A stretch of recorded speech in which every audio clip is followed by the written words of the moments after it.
நேர்கள் அனைவருக்கும் உற்சாகமான இனிய வணக்கம். இது பாமுகம் லண்டன் தமிழ் வானொலி. இது சன்ரைஸின் இரவு ஒலிபரப்பு நேரம். திங்கள் ஒலிபரப்பில் இணைய வருவது புல சமூக நிஜங்கள். வழமை திங்கள் ஒலிபரப்பில் இணைகிற சிறப்பு நிகழ்ச்சியின் தொகுப்போடு திரு விஜே போஸ் அவர்கள். உற்சாக வணக்கம். வணக்கம் மோகன். மீண்டும் ஒரு திங்கள் மாலை பொழுதில் இந்த நிகழ்வில் இணைந்து கொள்வதில் மகிழ்ச்சி. இன்று எடுத்த தலைப்பு, இன்று இலங்கையில் உள்ளூராட்சி மன்றங்களுக்கான தேர்தல் அறிவிப்பு வெளியாக இருக்கிறது. ஆகவே அதை பற்றி என்ன பேசலாம், என்ன நிலையில் நாங்கள் இருக்கிறோம் என்பதை பற்றி யோசிக்கலாம். இதனுடைய நீங்கள் அதாவது இன்றிலிருந்து இன்னும் 2 வாரங்களுக்கு கிட்ட அந்த தேர்தல் விண்ணப்பதாரிகள் விண்ணப்பிக்கலாம் என்று போட்டிருக்க கட்சிகள் தனிப்பட்டவர்கள் விண்ணப்பிக்கலாம். அதன் பின்பு ஏப்ரல் மாதம் அளவில் எலெக்ஷன் பெறலாம் என்று நினைக்கிறேன். அப்போ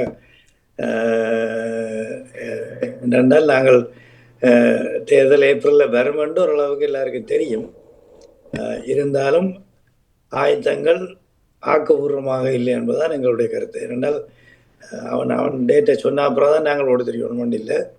ஆனால் நாங்கள் என்ன நிலையில் இருக்கிறோம் என்பது கவலைக்குரிய விஷயம்தான். நாங்கள் என்று சொல்கிறது வடகிழக்கு சார்ந்த தமிழ் மக்களுடைய கட்சிகள் தனிப்பட்டவர்கள் பற்றி தான் நான் கூடுதலாக சொல்லுகிறேன். இந்த விஷயங்களை மோகன் அவர்கள் ஆரம்பித்து வைக்க நண்பர்கள் தொடர்ந்து கொள்ளலாம். இப்போ ஒரு நகைச்சுவையோடு என்னுடைய மனதில் இருப்பதை சொல்லிவிடுகிறேன். இங்கிலாந்திலே இதே போல உள்ளூராட்சி மன்ற தேர்தலை கவுன்சில் எலெக்ஷன் என்று சொல்வார்கள். போரோ எலெக்ஷன்ஸ், கவுண்டி எலெக்ஷன். கவுண்டியிலையும் அவருடைய லோக்கல் எலெக்ஷன் என்று கூறுவார்கள். அநேகமாக மே மாதத்தில் ஒரு வியாழக்கிழமை கிரமமாக நடைபெறும். 4 ஆண்டுகளுக்கு ஒரு முறை இது நடைபெறுவதுண்டு. அது காலம் தவறாது செய்வார்கள், கட்டாயம் செய்ய வேண்டும். நான் அறிய கடந்த 7 தடவைகள் இந்த செயல்களுக்கு வாக்களிப்புக்கு முகம் கொடுத்திருக்கிறேன். ஆனால் நமது ஈழ சமூகம் பிற்பகுதியில் இணைய தொடங்கிய தமிழர்களை, தமிழ்நாடு மற்றும் ஈழத்தமிழர்கள் இவற்றிலே போட்டியிட்டு வருகிற போது அவர்களிடம் தமிழ் தேசியத்தை எதிர்பார்த்த நகைச்சுவையைத்தான் நான் இதில் குறிப்பிட விரும்புகிறேன். ஆகவே அது எவ்வளவு பலனளிக்கவில்லை. மறைந்து இன்னும் ஓராண்டுகள் கூட முடியாத போல் சத்யநேசன் அவர்கள் மிகவும் அவதிக்குள்ளானார். அவர் இது பற்றி பேசவில்லை, இதை பற்றி கலைக்கவில்லை, இவர் ஈழத்தை மறந்து விட்டார், இவரை ஒதுக்க வேண்டும், அடியாவடியான்னு சொல்லி உள்ளூராட்சி மன்றங்கள் எதை அதிகாரமாக கொண்டிருக்கின்றன என்று இங்கிலாந்தில் தெரிந்திருந்தால் நாங்கள் குழப்பம் இல்லாமல் இதை நகர்த்தி இன்று ஒரு பெருமடுப்பிலான தமிழர்கள் பிரதிநிதித்துவத்தை நாங்கள் உள்ளூரில் பெற்றிருக்கலாம். இப்போ இலங்கைக்கு வருவோம். உள்ளூராட்சி மன்ற தேர்தலிலும் தேசிய விடுதலை பற்றி பேச போகிறோமா?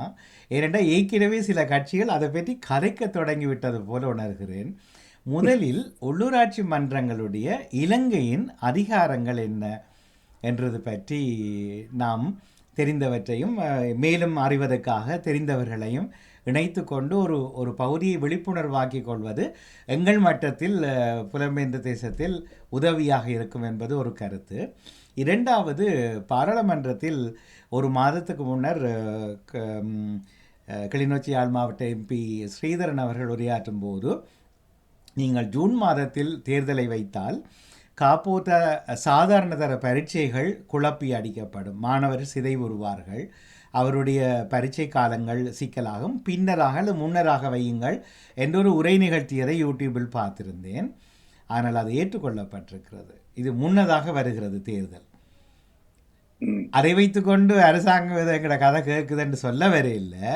ஆனால் ஒரு குழப்பம் எங்களுக்குள் நீங்கி இருக்கிறது. அந்த பார்லிமெண்ட் உறுப்பினர் வேறு யாரும் முன்வைத்தாரே தெரியவில்லை. இருந்தால் அந்த கோஷம் எங்களுக்கு சரியாக வந்திருக்கு. பிள்ளைகளுடைய கல்வியில் எந்த விதத்திலும் அரசியல் தலையீடாக இருக்கக்கூடாதுன்னு நினைக்கிறேன். இனி நாங்கள் நடக்கப் போகும் தேர்தல், இன்றிலிருந்து வேட்பு மனுக்கள் தாக்கல் செய்வதற்கான அழைப்பு விடுக்கப்பட்டிருக்கிறதாக அறிகிறோம். அதே வேளையில் புதிய கட்சிகள் பதிவுக்கான காலமும் அறிவிக்கப்பட்டதாக ஒரு பாராளுமன்ற உறுப்பினர் சொன்னதாக ஒரு தகவல் அறிந்திருந்தேன். தெரியவில்லை. ஆனால் 3-4 ஆண்டுகள் பயணித்திருக்க வேண்டும் என்பது சட்ட விதிகள் போல இருக்கிறது. அவை ஒரு புறம் இருக்கட்டும். ஆனால் இந்த தேர்தல் பற்றிய கரசனையோடு நான் தொடர்ந்து உங்களோடு இணைந்திருக்கிறேன், உங்களுடைய கதைகளோடு. நன்றி. நன்றி நன்றி நன்றி உங்களுடைய கருத்துக்களுக்கு. அது உண்மைதான். அதாவது நாங்கள் ரெண்டையும் ஒப்பிட்டு பார்க்கலாம். அதாவது நாங்கள் இங்கிலாந்தில் இருக்கிறபடியால் இங்கிலாந்தினுடைய தேர்தல் எவ்வாறு நடக்கிறது, அங்கு எப்படி தேர்தல் நடக்கிறது என்பதை நிச்சயமாக ஒப்பிட்டு பார்க்க வேண்டும். ஏன்னா நாங்கள் ஒரு வளரும் நிலையில்தான் இருக்கிறோம். நாங்கள் வளர்ந்து விட்டவர்கள் அல்ல, நம்ம வளரும் நிலையில் தான் இருக்கிறோம். வளர்ந்து கொண்டிருப்பவர்கள் மற்ற வளர்ந்த நாடுகளை பார்த்து வளர வேண்டியவர்கள், அதுதான் உண்மை. அப்போ நாங்கள் வளர்ந்துருக்கிறோம், பார்த்து வளர்ந்துருக்கிறோமாண்டா இல்லை, அது நிச்சயமாக இல்லை. ஏனென்றால் இப்போ இங்கே நான் ஒரு கட்சியின் அதாவது தேசிய கட்சி ஒன்றின் ஒரு கட்சியில் உறுப்பினராக நீண்ட காலமாக நினைக்கிறேன் ஒரு 15-20 வருடங்களுக்கு மேல் நான் இருக்கிறேன். அப்பொழுது அப்போ எனக்கு தெரியும் அந்த இங்கே எப்படி அந்த உள்ளூராட்சி மன்றங்களுக்கு எப்படி வேட்பாளர்களை தெரிவு செய்வார்கள், இப்படியெல்லாம் நாங்கள் பார்த்துருக்குறோம். அதாவது எப்படி தெரிவு செய்ய கீழ்மட்டத்திலேருந்து வரும், கீழே இருந்து ஃப்ரம் கிராஸ் ரூட் அங்கே இருந்தால் அது ஆரம்பிக்கப்படும். எப்படி என்று சொன்னால் உதாரணமாக இப்போ நாங்கள் இருக்கிறது ரெப்ரிஜ் கவுன்சில் என்றால் அங்கே 30-32 வட்டாரங்கள் இருக்கின்றன.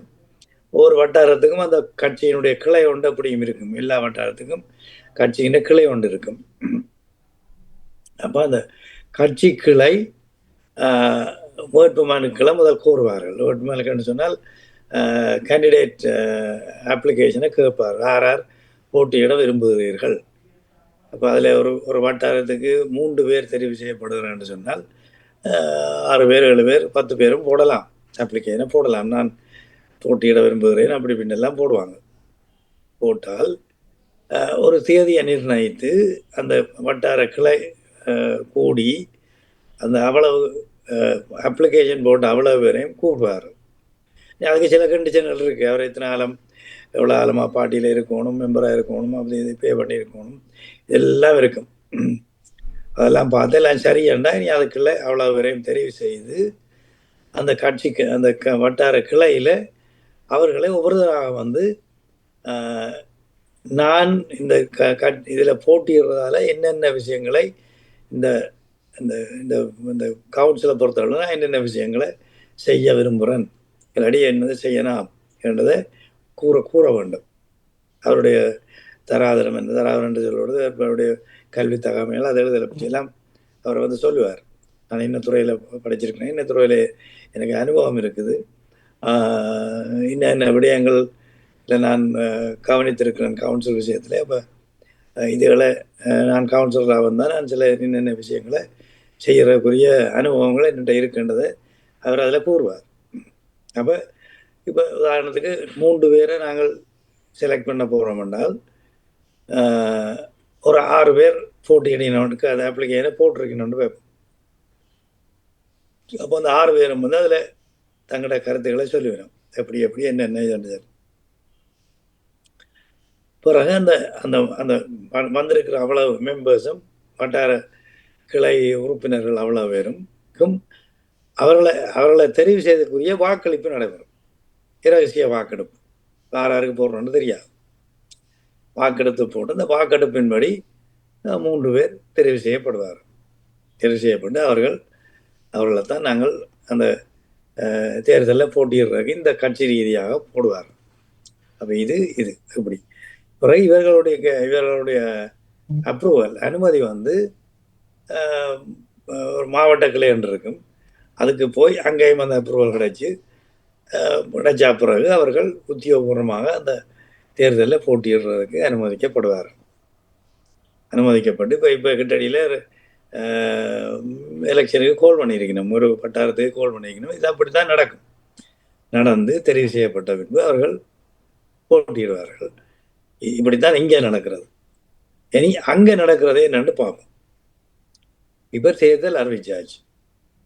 அங்கே கிளிகள் என்று சொல்லி எந்த கட்சி எடுத்தாலும் பெரிய அளவில் கிராம மட்டத்தில் கிளைகள் இருக்கிறதா நான் அறியல. இருக்குத்தான், கொஞ்சம் கொஞ்சம் இருக்குது, இல்லைன்னு சொல்ல. நான் முற்று முழுதா இல்லைன்னு சொல்ல வரையில்லை, இருக்குது. ஆனால் இங்கே உள்ளது மாதிரி ஒரு ஒரு கட்டமைப்பாக ஒவ்வொரு வட்டாரத்துக்கும் ஒவ்வொரு கிளை என்ற ரீதியில், ஒரு கிராமத்துக்கும் ஒவ்வொரு கிளை, பிறகு அந்த கிராமத்துக்குரிய ஒரு ஒரு வட்டார கிளை என்று ஒரு ஒரு அது என்னென்னு சொல்லலாம், மாவட்டம்னு சொல்லல, அது ஒரு ஒரு பெரிய ஒரு டிஸ்ட்ரிக்ட், அந்த டிஸ்ட்ரிக்டுக்குரிய கிளை, அது எந்த ஒரு மாகாண கிளை, அப்படி அப்படி ஒன்றா உயர்ந்தோண்டு போகும். அப்போ அப்படி அந்த மட்டத்தில் எந்த கட்சிக்கு கிளை இருக்குன்னு நீங்கள் சொல்லுவீங்கன்னு எனக்கு தெரியாது. ஏன்டா ஒன்றுக்குமே இல்லை. உண்மையில் பாரம்பரியமாக இருக்கிற தமிழ் கட்சியாக இருந்தா என்ன, கஜேந்திரகுமார் பொன்னம்பலத்தினுடைய தமிழ் காங்கிரஸ் கட்சியாக இருந்தா என்ன, இந்த அளவில் அங்கே கிளைகள் இல்லை. அப்போ அவர்கள் என்ன செய்வார்கள், இப்போ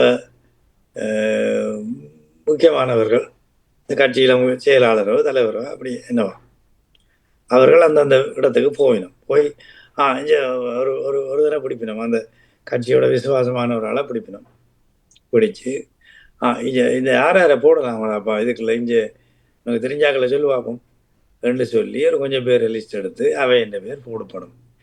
அவர் கட்சியில் இருந்தாரா, அவருக்கு என்ன தகமை இருக்குது, கவுன்சிலராக வாரதுக்குரிய ஒரு ஏதாவது ஒரு ஆர்வம் இருக்குது, சும்மா ஒரு கவுன்சிலராக இருக்கணும்னு வாரது வர சேவை மனப்பான்மையோட வரவன் தான் கவுன்சிலராக வரவன். அதெல்லாம் பார்க்காமல் சும்மா ஒரு விசாரிப்பில் இந்த இதில் நடக்கும். ஒரு முறை நான் இந்த உள்ளூராட்சி தேர்தல் மூட்டம் தான் அது வந்த டைம் தான் நினைக்கிறேன், யாழ்ப்பாணத்துக்கு போயிருந்த பொழுது மறைந்த சேனாதராஜா அவர்களோட கதைத்து கொண்டிருக்கிறேன் கட்சி அலுவலகத்தில். கட்சியில் கேட்டேன், இப்படி என்ன அண்ணன் இப்படி கொஞ்சம் தெரியாத, கொஞ்சம் கட்சிக்கு கொஞ்சம் பின்னடைவு இருக்கிற மாதிரி தெரியுது, ஜனங்கள் கொஞ்சம் வெறுப்பாக இருக்க. அவர் எனக்கு சொன்ன பதில், என்ன தம்பி சொல்றீர், நாங்கள் இந்த எலெக்ஷன் ஆரம்பித்த உடனே பார்த்தால் நாங்கள் இந்த அகலை தெரிவு செய்ய போகிறோம்னு எங்களோட கட்சி அலுவலகத்தில் இருந்து கியூ நிற்கிதான், மார்ட்டின் ரோட்டில் கியூ நிற்கிதான் அப்ளிகேஷன் கொடுக்குறது. அப்போ போய் இந்த நீர் சொல்கிறீங்க அவ்வளவு இருக்குன்னு சொல்லி இப்போ இவ்வளோ கியூ நின்று அந்த கியூவில் நிற்கிறவன் என்ன செய்வான்டா, அப்ளிகேஷன் கிடைக்கல, தனக்கு கட்சிக்கு கிடைக்கலேண்டா டக்குன்னு உடனே அடுத்த கட்சிக்கு போவானவன், அங்கே போய் ட்ரை பண்ணி பார்ப்பான், அங்கே எடுக்கலாம். அப்போ உண்மையான கட்சி தொண்டர்கள் அல்ல, இவர்கள் வெறும் பதவி ஆசையில் வருபவர்கள் இவர்கள். அப்போ இவைகளை வச்சுக்கொண்டு தான் நாங்கள் உள்ளூராட்சி தேர்தலில் சும்மா போட்டியிடுவார், வந்து வருவார், தன்னை தான் ஒரு கிளைன்னு இன்ன நகராட்சி கிளையில் நான் ஒரு உறுப்பினர் கவுன்சிலர் என்று சொல்லிக்கொண்டு வருவினோம். இதுதான் அங்கே நடக்கிற விஷயங்கள். அப்போ இப்படியே பார்த்தால் பெரிய கேவலமாக இருக்கும். என்னென்று சொன்னால் அது அங்கே இருக்க நடைமுறை, நாங்கள் லண்டனில் இப்படியெல்லாம் இப்படி இருக்குன்னு சொல்லி அதை வைக்கும் தெரியும், நாங்கள் சொல்லியும் இருக்கிறோம், இதைத்தான் செய்யுங்கன்னு. இப்படி கிளைகள் ஊடாக தெரிவு செய்யப்பட்டு வாரவர்கள் தான் உண்மையான கேண்டிடேட்ஸ். விசுவாசமாக அவன் என்ன அந்த கிளையை தெரிவு செய்து அனுப்புது. அப்போ அவர்களுக்கு தெரியும் அங்கே யார் யார் சேவை மனப்பான்மையோடு இருக்கிறார்கள்னு சொல்லி. அவை இல்லாமல் சும்மா ஒரு ஆள் எடுத்தோண்டு வாரம் இருவர் இணைந்து இருக்கிறாங்க நினைக்கிறேன். பொருங்க வாரம் யார்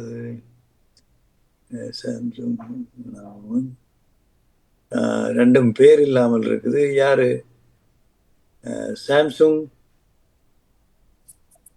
இணைப்பில் இணைந்திருப்பவர்கள் பேசினால் நீங்களும் இந்த நிகழ்வோடு இணைந்து கொள்வீர்கள்.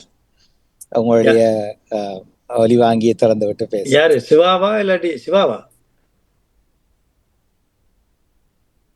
சிவாவா இணைஞ்சு கொண்டுக்கிறீங்க? சிவா முருகானந்தம். யாரு, முருகானந்தமா? Right, okay. பேர் இல்லாமல் இருக்கா? சரியா, ஓகே. நாங்கள் பேர் இல்லாத வீடியோ ஆன் பண்ணி ஜாயின் பண்ணுங்க. இல்ல, அது அது முக்கியமாக யாருக்கு இருக்க வேண்டும் என்றால், ஒரு மக்கள் பணி செய்கிறவர்கள் தங்களை முன்னிலைப்படுத்தக்கூடாது. அது ஒரு ஆனால் இப்ப நீங்க கதைச்சதைகளுக்குள்ளேயே அது வருது. இப்ப சொன்னீங்கள்லானே கிடைக்கலடா கட்சி மாறுறோம்னு சொல்லி. இது எனக்கு கட்சி மாற இல்லை, அவர் இன்னொரு கட்சி 70களிலே அலுவலகத்தில் அங்க நிற்பார். ஊர்ல இருக்கிறவங்கள ஒரு ஞாபகம். ஒருவர் பண்டிதர் பேர் எனக்கு மறந்து போச்சு, பண்ணாதை சேர்ந்தவர். அவர் தமிழரசு கட்சியினுடைய அப்ப தமிழரசு கட்சியும் தமிழர் விடுதலை கூட்டணி, எனக்கு அது நல்ல ஞாபகம் இல்லை. அவர் தனக்கு அந்த இது கிடைக்காதபடியால் உடனடியா அந்த சங்கானையில உடனடியாக அவர் கட்சி மாறினவர். பண்டிதர் ராசகுருவே ஒரு ஸ்மால் மேட் மேன். அப்ப இது ஒரு கவலைக்குரிய விஷயம் என்றால், ஒன்று சுயநலம் கருதி அல்லது பெயர் கருதி ஆக பலர் இருக்கிறது. அது உலகளாவிய நிலையில இருந்தால் அரசியல்வாதிகள் என்றவர்களுக்கு கண்டு சில அடிப்படை குணங்களை அப்பதான் அவை அரசியல்ல தொடர்ச்சியாக நின்று பிடிப்பார்கள். இப்போ கோட்பாடு ரீதியாக வர்றவர்களுடைய தாற்பயம் வேறு, தங்களை முன்னிறுத்தி வரவர்கள் வேறு. ஆகவே நான் இப்போ 7:20க்கு தான் உங்களோட ப்ரோக்ராமுக்குள்ள வந்தேன். நீங்கள் அந்த கதைச்சதை பார்க்கிற பொழுது அங்க உள்ள அந்த செட்டப்பை பற்றி கதைச்சிங்கள்.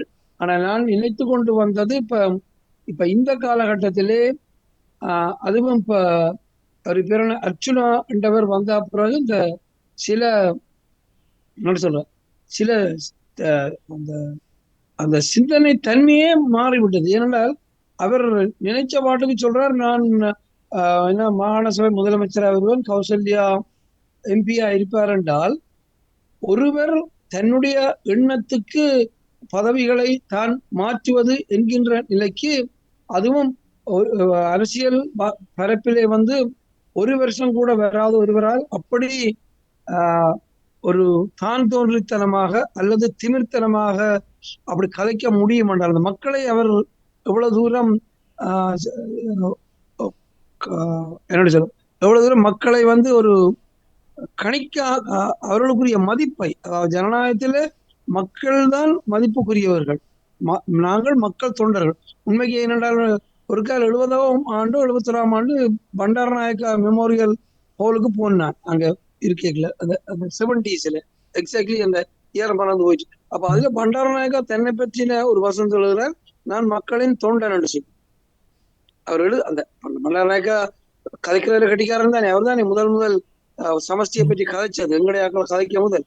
ஆனா அதே ஆள் பிறகு அதுக்கு பேர் என்ன 24 மணித்தியாலத்துல சிங்களம் மட்டும் சட்டத்தை கொண்டு அவர் தான் அந்த இன துவேஷத்தை தூண்டி விட்டது. ஆகவே அரசியல்வாதிகள் கோட்பாடு ரீதியாக கதைப்பார்கள், ஆனால் அரசியல் இலக்குக்காக வெல்லுவார்கள். தங்களுடைய கோட்பாட்டை விதின் ஹவர்ஸ் மாற்றுவார்கள். இப்ப இன்றைக்கு நான் உங்களுடனும் இன்னும் ஒரு சிலருடன் உரையாடினேன் இந்த மாலை பொழுதிலே. இப்ப எங்களோட தம்பி சுமந்திரன் அவர்கள் என்ன இந்த சங்கு சின்னமாக கொண்டவர்கள் என்ன தமிழ் தேசிய மக்கள் கூட்டணிய தமிழ் தேசியத்தை குழப்புறாங்க. அவைக்கு பேர் என்ன? ஜனநாயக தமிழ் தேசிய கூட்டணி. ஜனநாயகம். அங்க ஜனநாயகம் அங்க இருக்கின்றது, அது தேடி பிடிக்கணும் பெரிய குதக்கண்ணாடி வச்சு. அப்ப இவர் சொல்லுறார் அவை இல்லைன்றது உங்களுக்கு பெரிய நட்டம் இல்லைன்னு. இதே சுமந்திரன் அல்லது இப்ப அவருடைய இன்னொரு மவுத் பீஸா இருக்கக்கூடிய சிபிகே சிவஞானம் ஐயா அவை என்ன சொல்லினோம், நாங்கள் தேவையான இடத்துல கூட்டிணைந்து போட்டியிடுவோம், சில இடங்களில் நாங்கள் தனித்து போட்டியிடுவோம். ஏனென்றால் நாங்கள் அப்படி இருந்தால் தான் நாங்கள் தேசியத்தைக்குரியவர்களாக நாங்கள் அந்த தமிழ் மக்களை அந்த பிரயத்துவம் செய்யலாம். அப்ப இன்றைக்கு இவர் இப்படி கதைக்கிறார். ஏனென்றால் இப்ப அவருடைய கையில தமிழரசு கட்சி வந்த மாதிரியான ஒரு தோற்றப்பாடு இருக்கு. ஸ்ரீதரன் அவர்கள் பேசாமடந்தியாக இருக்கிறார். பார்லிமெண்ட்ல மாத்திரம் புள்ளி விவரங்களோட பேசுகிறார். கன்சார்ட் பதிவுக்கு நல்லா இருக்குது. ஆனால் நடைமுறைக்கு ஸ்ரீதரனை பார்த்தால் அந்த பாவம் என்றுதான் பரிதாபம் பார்க்க வேண்டும். ஏனென்றால் மன்னிக்க வேண்டும், நான் ஒருவேளை இந்த தலைப்போடு என்னுடைய கருத்துக்கள் வரவில்லை என்பதை நானும் ஓரளவுக்கு ஏற்றுக்கொள்கிறேன். ஆனால் நான் இதுக்குள்ள வந்ததனுடைய நோக்கம், இப்ப நாங்கள் கதைக்கிறதன் ஊடாக ஏதாவது மாற்றங்களை அங்க கொண்டு வரலாமா என்றால், இன்றைக்கு விஜிதா ஹேரத் யுனைடெட் நேஷன்ஸ்ல போய் ஒரு வசனத்தை சொல்லியிருக்கிறார். அதே மாதிரி அனுரா திசநாயக் அனுரகுமார திசநாயக்கா ஜனாதிபதியா இருப்பவர், அவர் என்ன சொல்றார், எங்களுக்கு வடக்கு மேற்கு கிழக்கு எல்லா இடமும் நாங்கள் தான். 19 வெல்வெட்டித்துறையில், அதுவும் வெல்வெட்டித்துறையில போய் என்ன சொல்றார், நான் முழு இலங்கைக்குமான ஒரு சின்னத்தை அறிவிக்க போறேன். ஒவ்வொரு என்ன முழு அப்படிதான் நினைக்கிறார். சரியா நான் சொன்னால தயவு செய்து திருத்துங்கள். அதாவது தமிழக சைவ சமயிகளுக்கு ஒரு தினம் இருக்கு, கிறிஸ்தவர்களுக்கு ஒரு தினம் இருக்கிறது, பௌத்தர்களுக்கு ஒரு தினம் இருக்கு, எல்லா இலங்கையர்களுக்குமான ஒரு சின்னத்தை நான் அக்டோபரில் அறிவிக்க போறேன்னு சொல்லி, அதுக்கு ஏன் வெல்வெட்டத்துறை அவர் செலக்ட் பண்ணினார்ன்றதுக்கும் எல்லாருக்கும் மரபானு தெரியும். அந்த இடத்திலே ஒரு எக்கால துணியுடன் அவர் அதை சொல்லுகின்றார். ஆகவே இப்ப என்னுடைய கவலை அல்லது என்னோட சொல்றது ஆக்ரோஷம் என்றது, நாங்கள் இந்த தமிழ் தேசியம் என்ற நிலையில நாங்கள் இருக்கிறோமா, அதாவது குறிப்பாக தலைவர்கள் இருக்கிறோமா, மக்கள் அதற்கு அநியமாக இருக்கிறார்களா என்கின்ற அந்த இடத்திலே நான் இந்த சால்வையை நான் போட்டுக்கொண்டிருக்கிற பொழுது சில இடங்களிலே எள்ளி நகையாடப்பட்டாலும் தொடர்ந்து இதை அணிந்து கொள்வது இறப்பு வீடுகள் அல்லது கோவில்களுக்குள்ள போகாமல் இந்த நினைப்பை மற்றவர்களுக்கு, இப்ப திருவுரை பூசியிருக்கிறேன், இதை பூசியிருக்கிறேன், இந்த அணிந்திருக்கிறேன் என்றால் இந்த திருநெறி எல்லா நேரமும் நான் பார்க்க முடியாது, சால்வையை இப்பொழுது காட்ட வேண்டியிருக்கு. ஆனால் மற்றவர்கள் பார்ப்பார்கள், பார்க்க வேண்டும் என்பதற்காக தான் இதை அணிவது. ஏன் இதன் ஊடாக அந்த சிந்தனை தூண்டலை செய்கின்றேன். சில நேரங்களில் அந்த உங்களுக்கு நடாமான ப்ரோக்ராம் இருக்குதுன்னு நினைக்கிறேன். அந்த காலத்திலே 70களிலே அந்த வைர மாளிகை என்ற ஒருத்தர் அந்த டிக்கெட் வித்து கொண்டு தெரிவார், ஞாபகம் இருப்பார் உங்களுக்கு. அவர் ஒரு ஃபனி ஸ்டோக்காக இருப்பார்.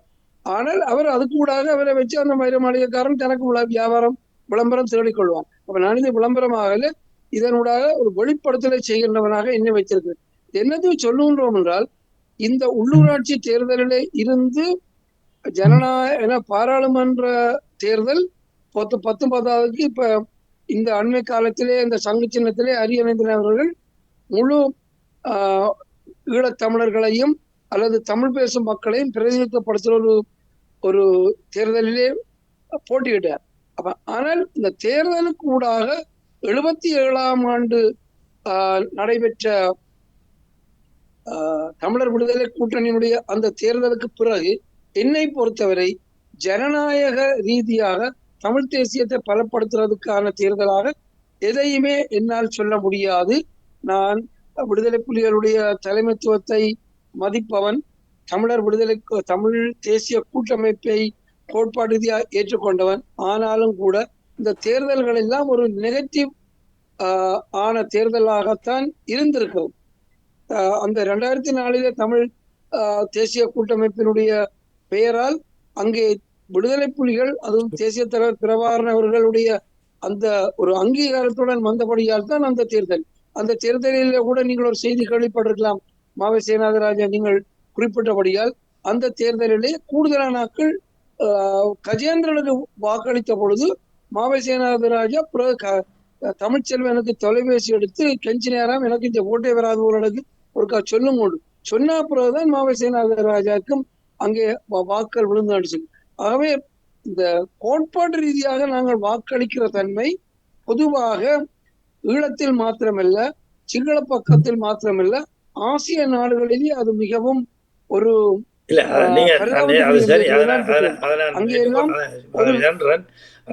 என்ன கேட்கிறேன்னா, நாங்கள் நடக்க போறது உள்ளூராட்சி தேர்தல்கள் சரிதானே? உங்களோட கேமரா ஆடிக்கொண்டிருக்குது.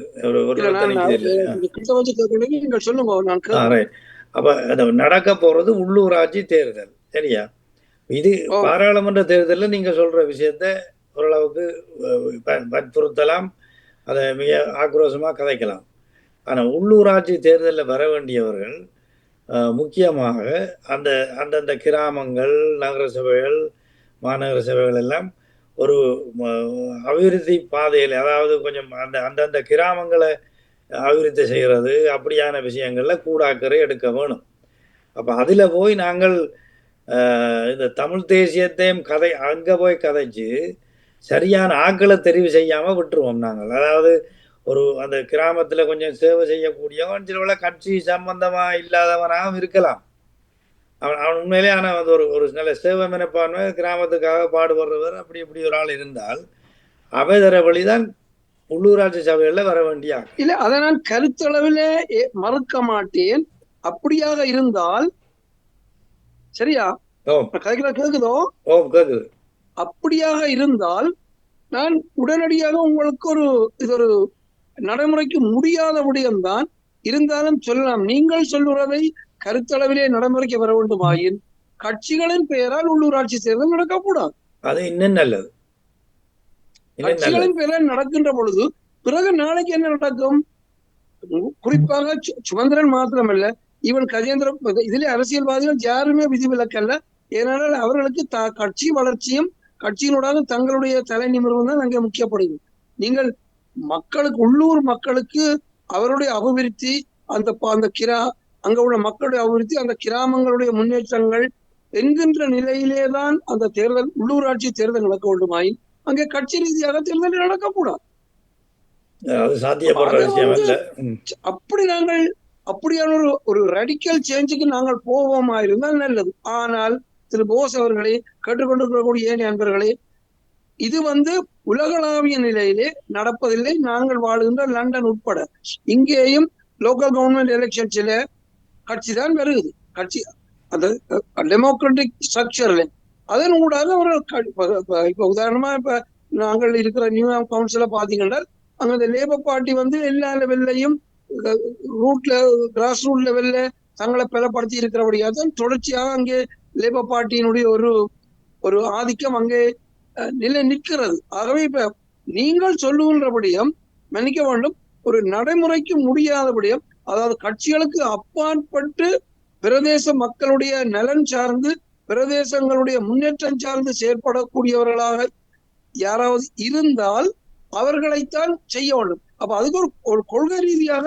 அந்த நிலைப்பாடுகளோடும் இதுக்களை வர்றாக்கள் அரசியல் கட்சிகளுக்கு சேர்மதி இல்லாதவர்களாக மக்களுடைய அந்த அபிவிருத்தி, அபிவிருத்தி என்ற வார்த்தை எங்களுடைய ஈழத்திலே அது ஒரு மயக்கத்துக்குரிய சொல்லா இருக்கிறது. அபிவிருத்தி என்ற பெயரால அனுராவிலிருந்து அங்க தெற்கில உள்ளவர்கள் மாத்திரமில்ல, நாங்களும். ஏனென்றால் எங்களுடைய தம்பி, அவர் பேர் என்ன, டக்ளஸ் தேவானந்தா, அவர் எப்போன்னு சொல்வார், நடைமுறை சாத்தியமானது.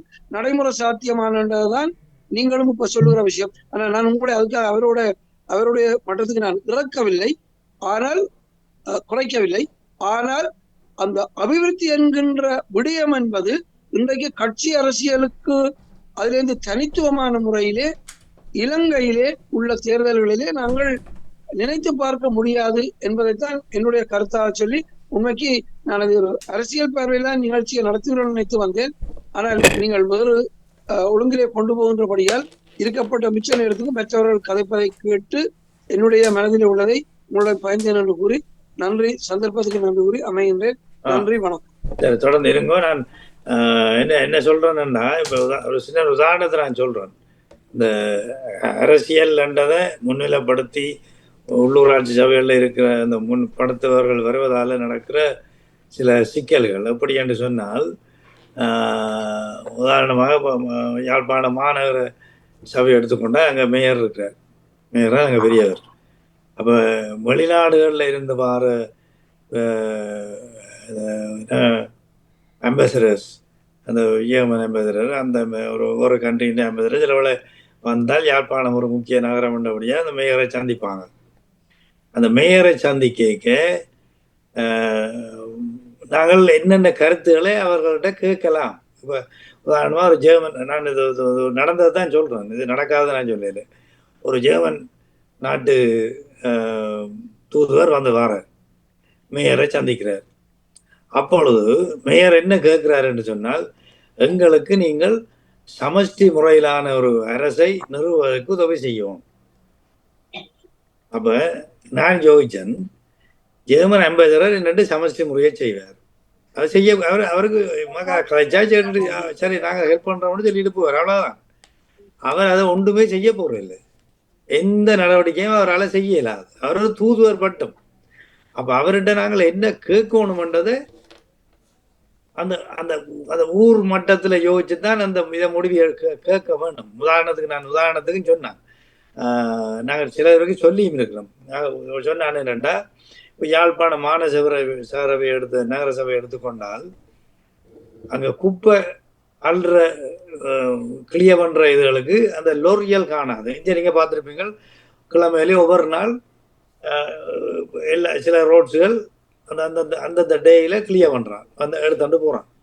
அவ்வளோ வெஹிக்கிள்ஸ் அவங்கள்ட்ட இருக்கு. அப்படி அப்போ இங்கே ஜெர்மனியோ லண்டனோ பிரான்ஸோ என்னவோ அவங்க அந்த அப்படியான வாகனங்கள் எல்லாம் நீண்ட காலத்துக்கு நாங்கள் வச்சு ஓடுறோம் இல்லை.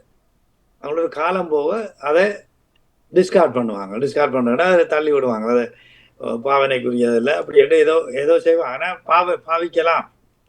ஆனால் அவர்களை பொறுத்தவரை அது ஒரு 10 வருஷமோ 15 வருஷம் பாவிச்சா சரி, இதாச்சு, அதோட விலத்தி விட்டுருவாங்க. அப்போ அதை ரீகண்டிஷன் பண்ணி எங்களுக்கு தர சொல்லி கேட்கலாம்.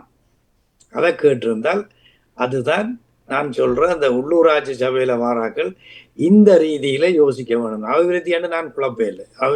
அபிவிருத்தியாண்டா ஏதோ அதை கட்டு இதை கட்டு அப்படி அதை சொல்ல வரையில்லை. என்னென்ன தேவை என்றதை உணர்ந்து நாங்கள் கேட்க பழகணும். அதை கேட்க யோசிக்கணும்.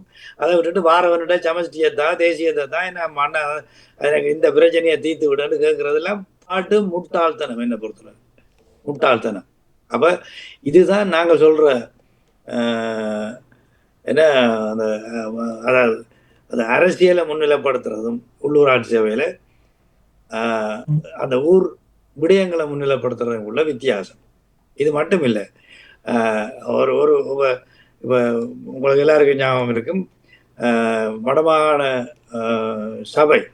மாகாண சபை இருந்த பொழுது 2 ஒப்பந்தங்கள் கையெழுத்திடப்பட்டது. லண்டனுக்கு அங்கே உள்ள முதலமைச்சர் கிங்ஸ்டன் கவுன்சிலோட ஒரு ஒப்பந்தம் கையெழுத்திடப்பட்டது.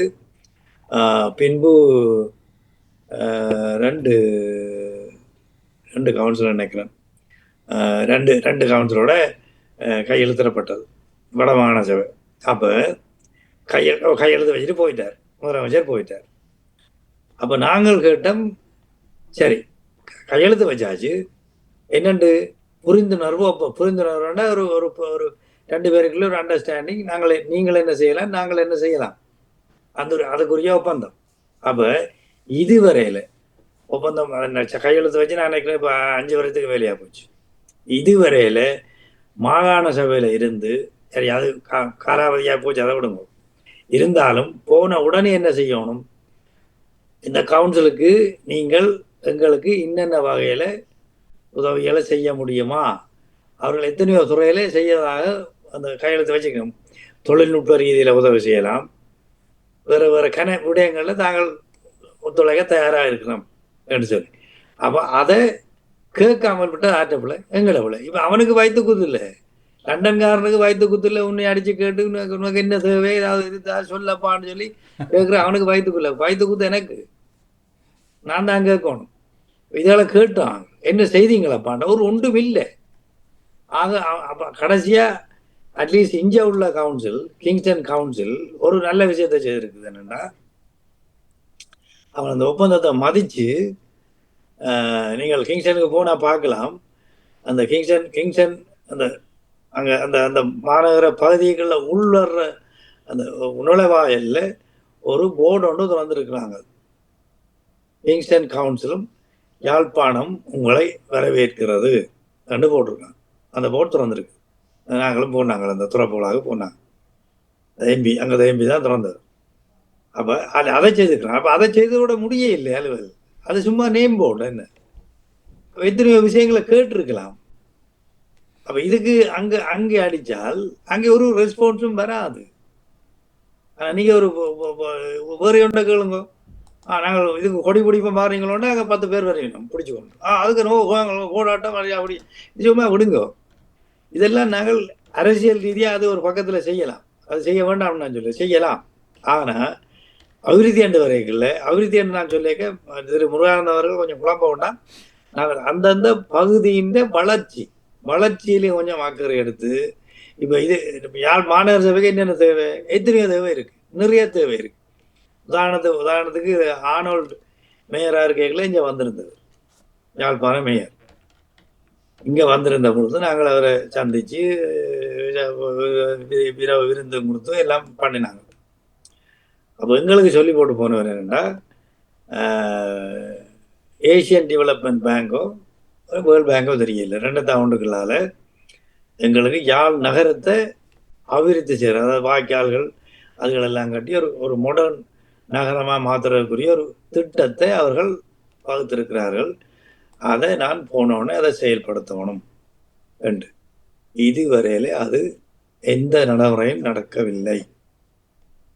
இதுக்காக ஏசியன் டெவலப்மெண்ட் பேங்க் உங்களை தட்டி கேளாது.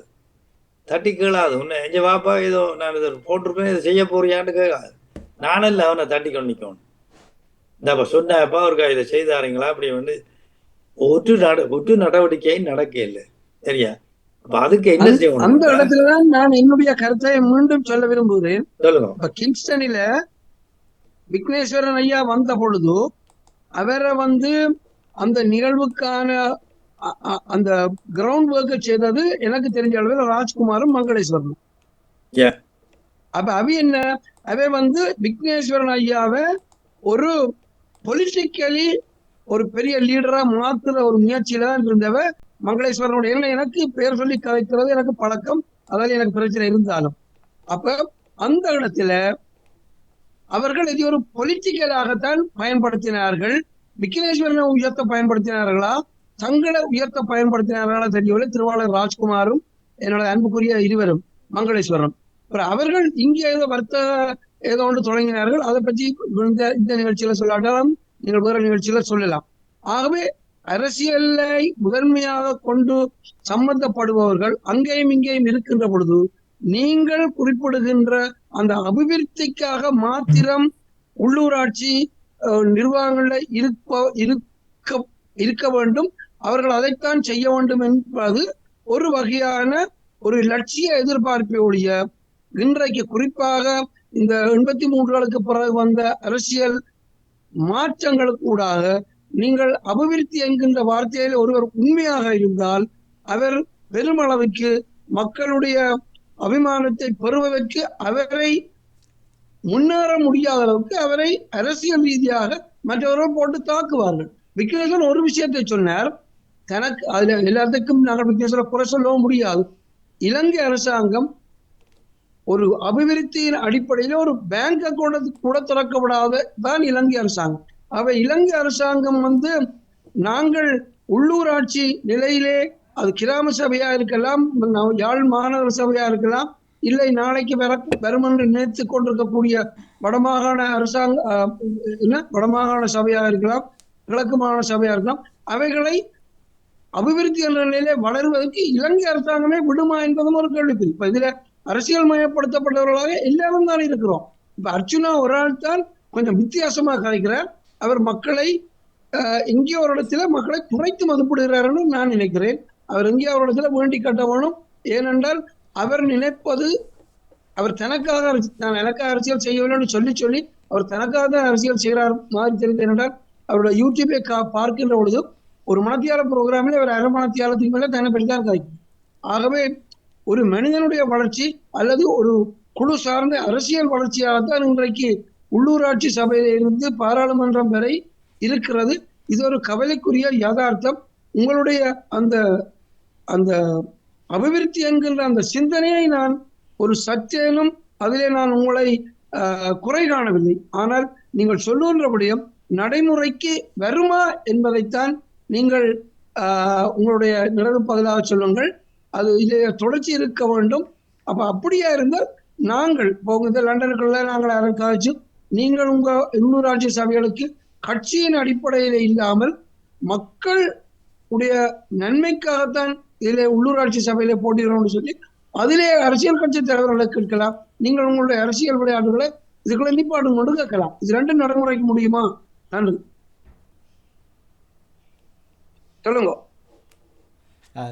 முதல் கேட்டதைத்தான் திருப்பியும் போஸ் நான் உங்களோட கேட்குறேன். ஏன்னா உங்களோட ஜூம் கட்டாகி இருந்தது.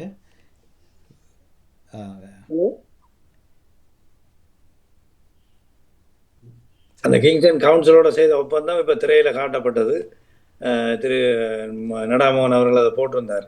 அப்போ இதெல்லாம் அந்த ஒப்பந்தத்தை படிச்சீங்கன்னா அதில் நிறைய விஷயங்கள் இருக்குது.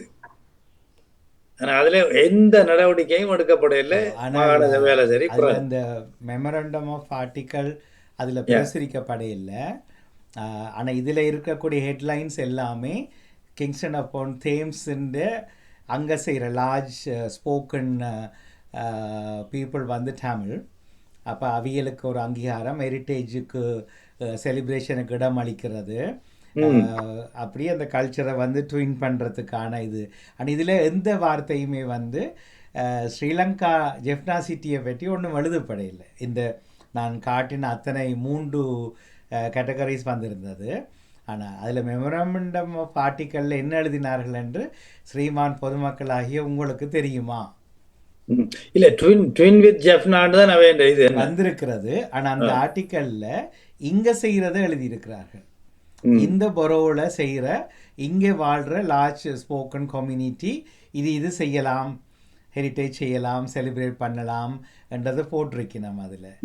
ஆனால் அவியல் ரெப்ரசன்ட் பண்ணுற ஜெஃப்னா சிட்டியை பற்றி ஒரு வார்த்தை இல்லையேன்னு சொல்லவார். அங்கே கைத்தொழில் செய்யலாமா, அல்லது நாங்கள் கல்ச்சுரல் எக்ஸ்சேஞ்சை வந்து வருஷத்துக்கு 2 தரம் செய்யலாமா, ஒன்றுமே இல்லையே அதில். அது ஃபுல்லாக நீங்கள் அதை ஃபுல்லாக எடுத்து போட்டிருக்கீங்களா? இல்லை, அதான் மெமரண்டம் ஆஃப் ஆர்டிக்கல் அதில் வெளிப்படவே இல்லை. அதில் இருக்கு, அது பப்ளிஷ் பண்ண மாட்டார்கள், அது அவர்களுக்கு தெரியும். அப்போ ஒரு நாள் நீங்கள் அவர்களை அழைத்து, அந்த கவுன்சிலர்ஸை அழைத்து இது பற்றி பேசலாம்னு நினைக்கிறேன். இல்லை, நான் என்ன செய்திருக்கிறேன்னா, நான் இந்த டிஐசிக்களாலே அப்படி ஒரு மூவ் எடுத்த நாங்கள் என்னென்றால் கிங்ஸ்டன் கவுன்சில் ஆக்களோட இதை நாங்கள் மேற்கொண்டு செய்கிறதுக்கு என்னென்ன வழிகளில் நாங்கள் ஈடுபடலாம்ன்றதை அறிய சொல்லி. இப்போ அங்கே இருந்து மாகாண சபை அங்கே இல்லை, அப்போ அங்கே இருந்து உங்களுக்கு என்ன மாதிரி நாங்கள் தொடர்பு கொண்டு செய்யலாம், அங்கே யார் எந்தெந்த ரீதியில் தொடர்பு கொள்ளணுன்றதை ஒரு அறிய சொல்லியிருக்கணும். வேண்டால் அப்படி என்றால் நாங்கள் அங்கே யாராவது இப்போ எப்படின்னா மேயர் வந்தாருன்னு சொன்னால் மேயர்களால் நாங்கள் அதை துவங்கலாம் திருப்பி என்ற மாதிரி. இல்லை, வர வேண்டியதில்லை இந்த மெமரண்டம். இல்லை, வரதேவை இல்லை. நான் சொல்கிறது ஒரு தொடர்புகளை ஏற்படுத்தி தொடர்பே இல்லாமல் இருக்கிறாங்களே, ஒரு தொடர்பு அதை சைன் பண்ணி போட்டு போய் அவர் அங்கே இருந்துட்டார், அவ்வளோ. ஆனால் நீங்கள் சொன்ன ஜெர்மனி கெமாண்டே என்றது உள்ளூராட்சி மன்றங்கள் சில வந்து இலங்கையில் வந்து குறிப்பாக தமிழர் பகுதிகளில் தொழில்நுட்ப வேலை திட்டங்களை நீங்களே ஒரு முறை ஒரு விண்ணப்பம் செய்யலாம். 30,000 ரூபா சம்பளம் கொடுக்கிறார்கள், பயிற்சியோடு வேலையும் சம்பளம் கொடுக்கிறார்கள். வந்து ஜெர்மன் கெமாண்டேங்கிற அந்த பொரோவும் இலங்கையும் ட்வின் ஒப்பந்தம் செய்யவில்லை. இந்த ஜெர்மன் அரசாங்கத்தினுடைய அங்கங்கள் அங்கு ஒரு நல்லெண்ணத்தை விதைக்கிறார். சீனோர் மாதிரி, நோர்வே ப்ராஜெக்ட் மாதிரி ஜெர்மன் ப்ராஜெக்ட். இங்கிலாந்து என்ன ப்ராஜெக்ட் செய்கிறது இலங்கையில்? ஒன்றும் இல்லை. அப்போ பிறகு ஜெஃப்னா வர வைக்கிறதுன்னு போர்டை போட்டுட்டு ஒரு பொங்கலுக்கு ஃப்ரீயாக ஹோல் கொடுப்பார்கள், ஊர்வலம் போகிறதுக்கு பெர்மிஷன் கொடுப்பார்கள். இதை விட தெரியல எங்களுக்கு, யாரும் சொன்னா தான் புரியும் என்ன நடக்கிறது. இங்கே நடக்கிறது ஆனால் ட்வின் பண்ணப்பட இல்லை. இலங்கை ட்வின் பண்ணப்பட இல்லையா? அது உண்மை, அது உண்மை. இப்போ நான் என்ன சொல்கிறேன், இப்போ நீங்கள் என்ன மாதிரி இந்த ஜெர்மன் இன்ஸ்டிடியூட் செய்கிற மாதிரி, நோவே அந்த சீனோ ப்ராஜெக்ட் செய்கிற மாதிரி அப்படியான ப்ரொஜெக்டை வெளிநாடுகளில் கேட்கணும், வெங்கடையாக்கள் கேட்கணும். இப்படி ஒன்று ப்ரொஜெக்டை செய்தாங்க. இல்லை, கவர்மெண்ட் ஃபண்ட் பண்ண தேவையில்லைன்னா இது ஒரு டாபிக்கு வேறையாக தான் போகிறோம், அதை முடிச்சிருவோம். என்னென்றால் இலங்கை தமிழர்கள் அல்லது ஈழத்தமிழர்கள் இந்த ப்ரொஜெக்டுக்கான ஃபண்டிங்கை பொறுப்பேற்கலாம். இதுக்கான ஒரு கரண்டோவாக இந்த கவுன்சில் இருக்க வேண்டும்.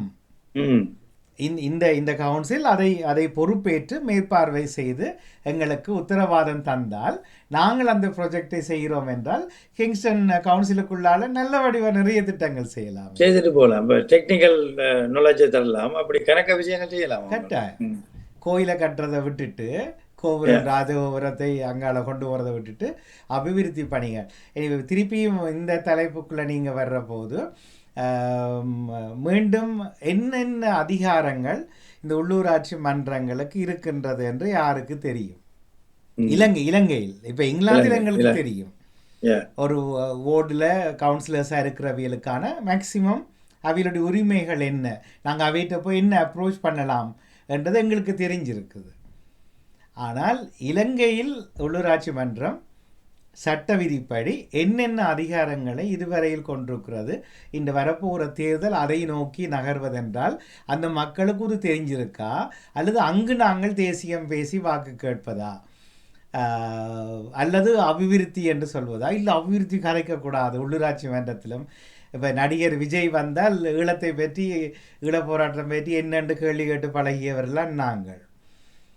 அதுபோல இந்த தேர்தலையும் பரிகாசப்படுத்துகிற மாதிரி அமைக்க போகிறோமா, இதுக்குள்ள எதிர்ப்பை காட்டி கிடைக்க வல்ல சில வாழ்வினுடைய தரங்களை உயர்த்த, குறிப்பாக கல்வியிலும் வேலையிலும் அவருடைய வாழ்விடத்தினுடைய உயர்ச்சியிலும் அதுதான் அது செய்ய முடியும். ஆனால் எனக்கு தெரியாது, எனக்கு தெரியாது, எனக்கு அந்த அரசியல் தெரியவில்லை என்றதும். மற்றது முருகானந்தம் அவர்கள் சொன்னதைப் போல அரசியலை முன்னிறுத்தாமல் மக்களுடைய தேவைகளை முன்னிறுத்துவது உள்ளூராட்சி மன்றங்களுடைய வேலை. அது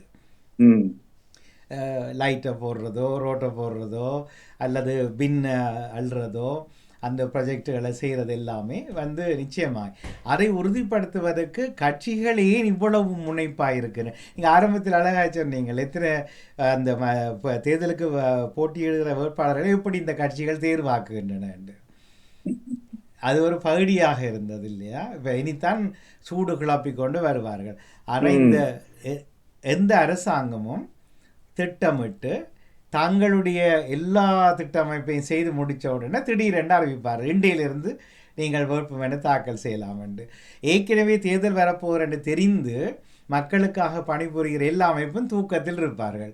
திடீரென்று 3ஆம் தேதி இன்றைக்கு மார்ச் மாதம் விடிய எழும்பி வேட்டியை கட்டுங்கோ, அதாவது தாழ்வியை தோயுங்கோண்டா என்ன நடக்கும்?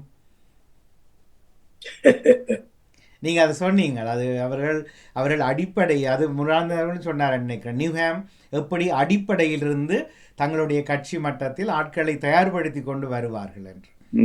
நீங்கள் சொன்னீங்க ரகசிய வாக்கெடுப்பில் தான் அந்தந்த ஓடுக்குரிய வேட்பாளர்கள் தேர்வாவார்கள் என்று. இது நாங்கள் கூட்டம் போட்டு இல்லை, கத்தி இல்லை, ஆக்களை ஜெயிக்க வேண்டிய கிடக்கு இல்லை, கூட்டம் போடல சொன்ன உடனே கியூனிக்குதான்.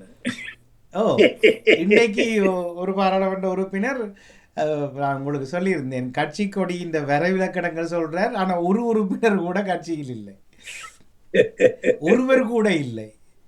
ஆனால் அவர் கொடி எப்படி இருக்கும், அது எப்படி ஆர்டிக்கல் எழுத போறேன், இதை நாங்கள் அரசாங்கத்தில் இப்படித்தான் கொடுக்க போறேன். முருகானந்தம் அவர்கள் அடிக்கடி சொன்னார், அவருடைய காணொலிகளை இன்றும் இப்ப எல்லாம் பார்க்கிறேன் நான் என்று சொன்னார். அவரும் இதை பார்த்திருப்பார். அப்ப நகைச்சுவை ஆகிறதா எங்களுடைய வாழ்க்கை என்றது தெரியல. அதான் நீங்க சொன்ன மாதிரி அந்த ஒரு வட மாகாணத்துல போட்டியிடுறதுக்கு கிட்டத்தட்ட 500 கேண்டிடேட்ஸ் தேவையா இருக்கு. ஒரு ஒரு ஒரு ஒரு மாகாணத்தை மாகாணத்தை 5 பேரே இல்லாதவர் 500 தேடி எடுக்கிறேன்னா 6 எடுப்பார். தேர்தல் தொகுதி ஒன்று யாழ்ப்பாணம் கிளிநொச்சி என்று எடுத்துக்கொண்டால் அது ஒரு தேர்தல் தொகுதி, வடமாகாணம் கூட இல்லை. அப்போ அவ்வளவு பேர் இல்லை என்றால் அப்போ என்ன நடக்கும், கொஞ்ச நாளில் அவசரப்பட்டு 10ஆம் தேதிக்குள்ளே தாக்கல், 11ஆம் தேதி என்ன தெரியல தாக்கல் செய்வதற்கு கொட்டசி நேரம் வந்தவனையெல்லாம் எடுத்து போட்டுட்டு அப்புறம் 3ஆம் நாளே சொல்லுவார்கள், இவன் உள்ளுக்கு வந்துட்டான், இவன் ஒட்டுக்குழு, இவன் துரோகி, தாங்களாவே ஒரு துரோகத்தை சொல்லி அவரை திலத்தி அசிங்கப்பட்டு போய் நாங்கள் திருப்பி புல சமூக நிஜங்களில் கதைக்கிற ஒரு கேவலத்தை மீண்டும் ஏற்படுத்த போகிறோமா? இப்போ முருகானந்தம் ஐயாவிடம் என்னுடைய அன்பான கேள்வி, நாங்கள் என்ன அதிகாரம் இலங்கை வாழ் மக்களிடம் வைத்திருக்கிறோம் இன்றைய நிலையில் நமக்கு உண்டான அதிகாரம் என்றது அவர்களை அடக்குகிற அதிகாரம் அல்ல, அவர்களில் உரிமை என்ன நாங்கள் நேரடியாக வைத்திருக்கிறோம், இந்த கட்சிகள் ஊடாக இல்லாமல் என்ன வைத்திருக்கிறோம், எங்களிடம் என்ன இருக்கிறது? சாதாரண மனிதர்களாக, அதே மண்ணை சார்ந்த மனிதர்களாக எங்களுக்கும் அங்குள்ள மக்களுக்கும் என்ன எங்களுக்கு பரியந்தம் இருக்கிறது உண்டு. அப்ப பிறகும் திருப்பியும் கட்சியை தானே கொண்டு வர வேண்டி கிடக்குது. அப்ப அந்த கட்சி பிழை, இவன் உள்ளுக்குள்ளால வந்துட்டான், இவன் சுத்தமாகவன், இவன் ஏற்கனவே திட்டமிட்டவன், இவன் அரசாங்கத்தின் கைகூலி என்று எங்களை நாங்களே முகர்ந்து மணந்து இன்னும் சிரிப்பு கிடமாக்குகிறோம். இப்ப இது ஒரு கவலைக்குரிய விஷயம். இப்ப ஐடியலிஸ்டிக்கா மிஸ்டர் போஸ் சொன்னார், ஆனா யதார்த்தம் இப்ப ஓகே, நாளைக்கு இப்ப தேர்தலை நடக்கின்ற பொழுது இந்த கட்சி அரசியல் என்றதும் கட்சிக்குள்ள விண்ணப்பதாரிகள் தெரிவாகிறதும் அது ஒரு கேவலங்கட்ட நிலையில தான் நடக்க போகுது. அதை நாங்கள் பார்க்கத்தான் போறோம். சரி, குறைஞ்சபட்சம் வெண்டா பிறகு அவர்கள் அபிவிருத்திக்குரியவர்களாக தங்களை அவர்கள் தகவமைத்து கொள்ள வேண்டும் என்றாலும் நாங்கள் கேட்கலாம். அல்லது இப்போதைக்கு எனக்கு தெரியாது, உங்களுக்கு தெரிஞ்ச அளவுக்கு எனக்கு தெரியாது நாட்டு நிலைமைகள், இப்போதைக்கு கட்சிகளுக்கு ஒரு விண்ணப்பம் செய்யலாம். அதாவது நீங்கள் உள்ளூராட்சி சபைகளுக்கு வேட்பாளர்களை தெரிவு செய்கின்ற பொழுது அவர்கள் அபிவிருத்திக்கு மாத்திரம்தான் முக்கியத்துவம் கொடுப்பவர்களாக இருப்பார்கள் என்கின்றதைத்தான் நீங்கள் அந்த கண்டிஷன்ஸ்ல முதலாவதாக வைக்கப்படுவது. கண்டிப்பா ஆம், நிச்சயமா. நன்றி. ஏன்னா அங்க போய் குழப்பி விட்டோம் என்றால் கடைசியாக அவர்களும் இயங்க முடியாத நிலைக்கு ஆளாக்கப்படும். பிற புலனாய்வாளர்கள் சூழ்ந்து கொள்வார்கள் தேவையில்லாமல் ஒரு நாள். மற்றது ஒரு சாதாரண அரசாங்க பாடசாலையில் ஒரு மொனிட்டரை தெரிவாக்குவதற்கே அங்கு கணக்க படிநிலைகள் இருக்கிறது. ஏற்கனவே அடையாளப்படுத்துவார்கள், 10 பேரை முதன்மைப்படுத்துவார்கள், அவர்கள் செய்த பணிகளை வைத்துத்தான் கொண்டு வருவார்கள். இங்கு இப்போ கடைசியாக முருகானந்தன் அவர்கள் சொன்னதை போல மக்கள் பணி செய்பவர் ஏற்கனவே அடையாளப்பட்டிருக்க வேண்டும், ஏற்கனவே அவர் செய்து கொண்டிருக்கிறவராக இருக்க வேண்டும். இப்போதானே நாங்கள் புதுசாக தேடுறோம், ஐயோ வாங்கோ டீச்சர் வாங்கோ நீங்களும் வரலாமேண்டா அவர் யோசிப்பார், இதுக்குள்ள போனால் என்ன நடக்கும் என்ன நடக்காது என்றிட்டு வர்றவர் தன்னுடைய சுயநலத்துக்காக வருவாரே தவிர ஒருபோதும் மக்கள் பணிக்காக அங்கே வர மாட்டார். இன்னும் ஒரு மிக மிக பலவீனமான எங்களுடைய சூழல். நினைச்சு பார்த்தா இரவில் அழுக வரும். இந்த இப்போ யூடியூப்பை பற்றியெல்லாம் யூடியூபர்ஸை வரை நிறைய கலைக்கிறார்கள், அந்த டாப்பிக்குள்ளே போயில்லை. ஆனால் கிட்டத்தட்ட யாழ்ப்பாணத்திலிருந்து 200 யூடியூபர்ஸ் இந்த உதவி திட்டங்களுக்கு காசு சேர்க்கிறார்கள். அவர்களில் ஒருத்தர் வீடியோ போட்டு ஒரு 5 மணித்தியாலத்தில் 30,000 50,000 70,000 என்று ஆக்கள் புலம்பெயர் தேசங்களில் பார்க்கிறார்கள். அடுத்த நாள் அவர் கொண்டு ஓடுறார், 10 லட்சம் சேர்ந்துருக்குது, 2 லட்சம் சேர்ந்துருக்குது. இட்ட வரைக்குமான மிகப்பெரிய கட்சி தலைவர்கள், பாராளுமன்ற உறுப்பினர்கள், கிட்டத்தட்ட அமைச்சு பதவிக்கு கிட்ட போயிருந்து கொண்டிருந்தவர்கள் தமிழ் பக்கத்தில் எல்லாம் எவராவது ஒரு கோரிக்கை விட்டால் கட்சிக்கு காசு வருது, அதை ஒத்துக்கொள்கிறேன். அதனால்தான் தேசியம் மிக விவகாரமாக பேசப்படுது. இந்த எல்லைக்கு இங்கால தேசியம், அங்கால எல்லைக்கு அங்கால சமரசம் என்கிறது பேர். ஆனால் என்னுடைய வளவுக்கு சுத்தவர் இருக்கிற குடும்பங்கள் ரோட்டில் படுக்குது, எனக்கு ஒரு உதவியை செய்யுங்கோன்னு கேட்டு நீங்கள் அறிஞ்ச வரையில் இந்த 15 வருஷத்தில் எந்த மக்கள் அரசியல்வாதியாவது மக்கள் தொண்டர்கள் கேட்டு ₹1 எடுத்து அந்த ஆக்களுக்கு கொடுத்ததை நாங்கள் பார்த்துருக்கிறோமா? இல்லை. தேசியத்தின் பேராலாவது சேருங்களேன். இப்போ சில வழியில் என்னென்னா இவர் தேசியத்தை விட்டு அபிவிருத்தி கேட்கிறாருன்னு அவருக்கு ஒரு துறை பட்டம் கட்டி விட்டுறாங்க. தேசியம் என்று பேசிக்கொண்டு ரோட்டில் படுத்திருக்கிறதும் உடலை விற்கிற சொல்ல தயக்கம் எனக்கு யார் என்பதை உங்கள் எல்லோருக்கும் தெரியும். இந்த நிலைக்கு ஆளான கைம்பெண்கள் பிள்ளைகளை வளர்க்க முடியாமல் வேறு வெளிநாட்டு அழைப்புகளுக்கு என்னென்றாலும் செய்யுங்க, எனக்கு உதவி செய்யுங்கோண்டு தன்னை கதவை திறந்து விட்ட எத்தனையோ கதைகள் இருக்குன்னு. இதெல்லாம் கேட்டுட்டு பஜீரோ ஜீப்பில் பயணிக்கிறீங்களே ஐயா, இவங்களெல்லாம் ஒரு அரசியல்வாதி என்று திருப்பி நாங்கள் பேச போகிற வேண்டாம். நமக்கு அங்கே போனது, நம்முடைய மதி எங்கே போச்சுது? நாங்கள் பேச தெரியாதவர்களாக இருக்கிறோமா, அல்லது நாங்கள் எல்லாம் சிறப்பு குழந்தைகளாக சிந்தனையற்றவர்களாக ஆகிட்டோமா? முருகானந்தர் நீங்கள் சொல்லுங்கள், நீங்கள் நிறைய எகுறி பேசுகிற எத்தனையோ பேரை நீங்கள் நித்தமும் கண்டு கொண்டிருக்கிறீங்கள். நம்மால் ஒரு ஒரு ஒரு ஒரு ஒரு சென்டிமீட்டர் அளவாவது மக்கள் மனதில் இன்றைய நிலையில் இங்கிருந்து கொண்டு அந்த மக்களோடு பேசுவதற்கு என்ன வாய்ப்பு இருக்கிறது எங்களிடம்? இந்த யூடியூபர்கள் செய்து முடிக்கிறார்கள். அன்றைக்கு இப்போ ஒரு 1.5 மாதத்துக்கு முன்னே 29 லட்சம் ஒரு ஆளுக்கு தேவை. அது அடுத்த அநியாயம். சிறுநீரகம் மாற்று அறுவை சிகிச்சை இன்றும் கல்வி இலவசம் என்பது போல மருத்துவம் இலங்கையில் இலவசம். இங்கிலாந்தினுடைய அடிப்படையில் தான் தொடர்கிறது. ஆனால் உடனடியாக கிட்னி மாற்ற வேண்டும். அவருக்கு 59 வயசு, நானே 50 வயசில் இனி எல்லாம் ஓகேன்னு விட்ட ஆக்கள் எங்கட வாட்டில் அவருக்கு உடனடியாக மாற்று செய்ய வேண்டும் என்று 29 லட்சத்தை கிட்டத்தட்ட 7-8 நாள் அவன் இன்றைக்கும் அது வரலாறு என்று போட்டு கொண்டே இருக்கிறான். புலம்பெயர்ந்த உறவுகளிடம் யூடியூப் மூலமாக கேட்டேன், வந்து குவிந்தது பணம் வந்துட்டு அவர்கிட்ட. ஆனால் அவருக்கு அறுவை சிகிச்சை நடந்ததான்னு கூட தெரியாது, அது வேற கதை. ஆனால் நம்மால் போஸ் அண்ணா கேட்டு உங்களால் 1 பவுன் நீங்கள் எடுத்து ஊருக்கு பகிரங்கமாய் கேட்டு முருகானந்தம் அவர்கள் நனாமோகன் என்னால் எத்தனை பேர் இந்த பேசிக்கொண்டு போல கத்தி கொண்டு மற்றவனை தாக்கி கொண்டு எல்லாம் செய்கிறவர்கள் ஒருவர் தானும் என்னுடைய ஊரோடு ஒரு உறவாடலை என் சகோதரங்களோடு பாச உறவாடலை வைத்திருக்கிறோமா? ஒன்றை சொல்லி இப்படி செய்யாதங்கடா, இப்படி செய்யுங்கோ, நாங்கள் இருக்கிறோம் என்று சொல்கிறதுக்கு என்ன செய்து வச்சிருக்கிறோம் இந்த 15 ஆண்டுகளாக 16 ஆண்டுகளாக? பிறகு இவர்களை பற்றி பேசுவான். மற்றது ஒன்றே ஒன்று, விடுதலை புலிகளை நான் ஒரு பெரும்படையத்துக்காக போற்றுவேன். எதிர்ப்பு போராட்டம் செய்யாதவர்கள், அதாவது மற்ற சோரம் போன மற்ற இயக்கங்களை என்ன செய்ததுன்னா விடுதலை புலிகள் செய்த அதுக்கு மாற்றாக கதைக்கிறது தான் இவருடைய அரசியல். இதனால தான் ஒன்றுமே இல்லாமல் இத்து போய் எல்லாருமே சிதைந்து போனார்கள். இப்போ இருக்கிற அரசியல்வாதிகளிடம் தானாக திட்டம் முன்மொழிவதை விட இவர் சொன்னார், இவர் எப்படி சொல்ல முடியும் என்று சொல்வது தான் அரசியல். இதை நாங்கள் யூடியூப்பில் பார்த்து எங்களோட காலத்தை கழித்து கொண்டிருக்கிறோம். எப்போ நிராகரிக்க போகிறோம்? நீங்கள் எல்லாம் ஓடிப்போங்க, உங்களை பற்றி கதைக்கவே மாட்டோம், எங்களுக்கு நீங்கள் தேவையும் இல்லைன்னு சொல்லி எப்படி செய்ய போகிறோம்? இன்னும் ஒரு விஷயம், இது திருப்பி நான் காட்டில் உண்மையா என்று கேட்கிறேன். செலன்ஸ்கி என்கிற யுக்ரைன் நாட்டு அதிபர் 2 வாரமாக முந்த நாள் வரைக்கும் இன்றைக்கு நேற்று லண்டனில் எங்கட ஸ்டாமரை சந்திக்கிற வரையில் ஒரே ஜம்பரை 2 வாரமாக போட்டு கொண்டிருக்கிறார்.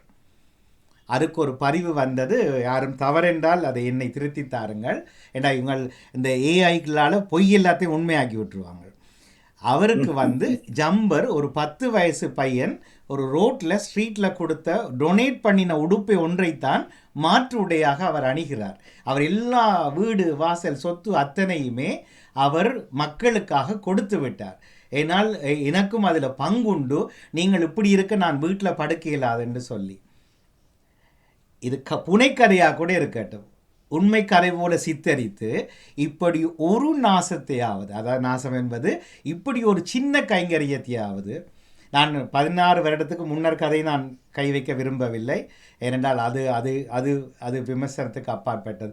இந்த 16 ஆண்டுகளில் எவனாவது ஒருவன் என் கட்டியிருந்த துணியையும் கொடுத்தேன் என்று சொல்வதற்கு ஒருவரை விரல் காட்ட முடியுமா? புலம்பெயர்ந்த தேசம் உட்பட 20 லட்சம் பேர் இன்றைக்கு 3 கண்டங்களில் வாழ்கிறோம் ஈழத்தமிழர்கள். இலங்கையில் இத்தனை கட்சிகள் இருக்கின்றன. எத்தனை பேர் ஓட்டு விட்டார்கள் கிளிநொச்சி யாழ்ப்பாணத்தில்? 336 பேர் ஏதோ என்ன ஆர்வங்களுக்காக. அவர்கள் உட்பட இன்றும் இந்த உள்ளூராட்சியில் கொதிக்க போறவர்கள் உட்பட எவனாவது ஒருவனுக்கு தன்னால் படுக்க முடியல, சாப்பிட்ற எனக்கு விழுங்க முடியல என்ற சொந்தங்கள் படுற பாட்டை இனிமேலும் இப்படி இருக்கலாது என்று எவனாவது தன்னை இழந்ததை ஒரு கதையாகத்தன்னை ஈழத்தமிழரிடம் கேட்டிருக்கிறோமா 16 ஆண்டுகளுக்குள்ள? இதுக்கு நாங்கள் என்ன ஆராய்ச்சி கூட நடத்தி தேடுறது எங்களுக்கு தெரியாது. தெரிந்திருந்தால் சொல்லுங்க. பிறகே நிவியல் எல்லாம் காய்ப்பாரு, இது இடாமும் காய்க்கிறாண்டு வைங்க, நாளைக்கு கொடியை தூக்கிக்கொண்டு காய்க்கிறாண்டு. நடாமோன வாயை மூடு அருங்கால பூன்னு சொல்றதுக்கு இந்த சமூகத்துக்கு தைரியம் இல்லை, பயம். இவரை வச்சு திட்டிட்டு அப்புறம் அவங்க இவரை துரோகி என்று விட்டுருவாங்க.